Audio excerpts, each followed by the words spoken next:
Yeah, Margaret Ford is with us here this morning. Good morning, Margaret. How are you? Good morning. Well, nice to have you with us here this morning. And I know you've got a long history with Camp TaKumTA because for you, it started out as you had a child who went to Camp TaKumTA.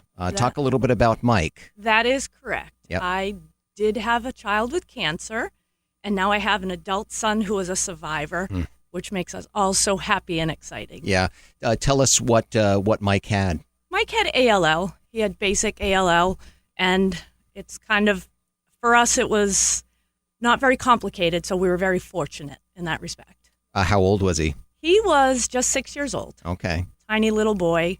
Well, he was a good-sized boy. Yeah. But little kid, 6 years old, diagnosed, your world comes tumbling down. What was that like?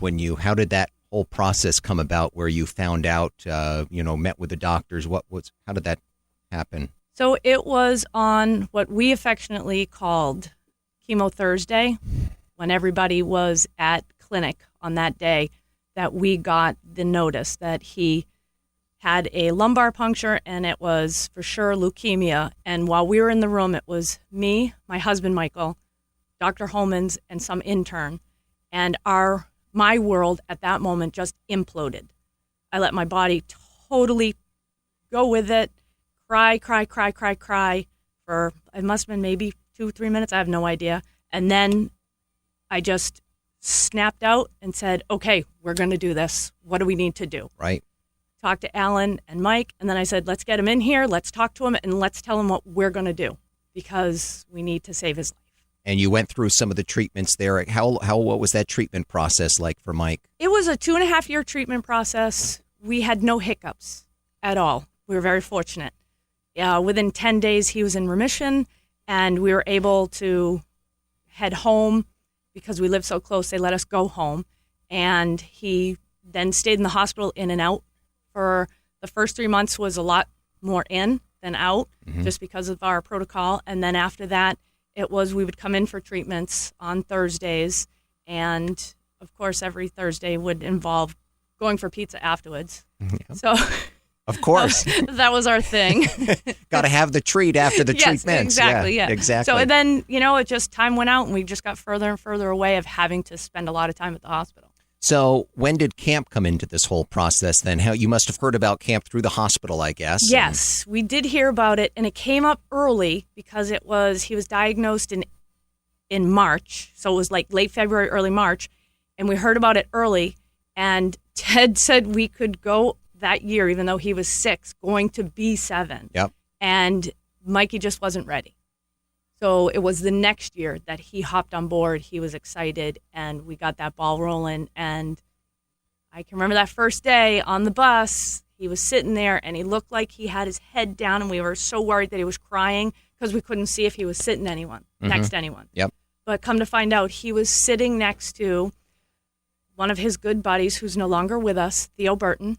And they were sharing sprees, and they were eating candy together. And the whole time we walked away, Mike and I, we were so worried that he was crying and we didn't know what to do. And it wasn't going to be for a week before we'd find out what was going on because Mikey wasn't one to complain or, to anybody else. But to us, he did. And we were just worried. And then come to find out, he was sitting on the bus sharing a roll of spree candy that Theo brought with him. And we're like, oh, candy, we're good. That's right. He's fine. And then at the end of the week, you must. What was that like getting him back at the end of the week? Okay, the way I explain it is he would cry for a few hours and then snap out of it, and we had our boy back. We got Mikey back, the little kid we knew before cancer. He was happy. He was himself. He was whole. And I also know he was loved. He was well taken care of. So I cannot tell you that when we sent that boy off, we knew he was taken care of, so loved. I knew quite a few people at camp at the time, June Heston, yep. Pat Gallivan, and Chris Kenny. So when I dropped him off, I was not worried at all. You knew he was in good hands. I knew he was in good hands because I worked with these friends yep. and still do. And I didn't worry because of that. But at the same token, when he came, you gave me my child back. That camp gave me Mikey Ford Junior back. And that you cannot explain that to people. And I've gone back and forth with counselors saying, they're like, no, thanks for sharing your child. And I'm like, no, thanks for giving my kid back to me. And that was always an amazing piece for me.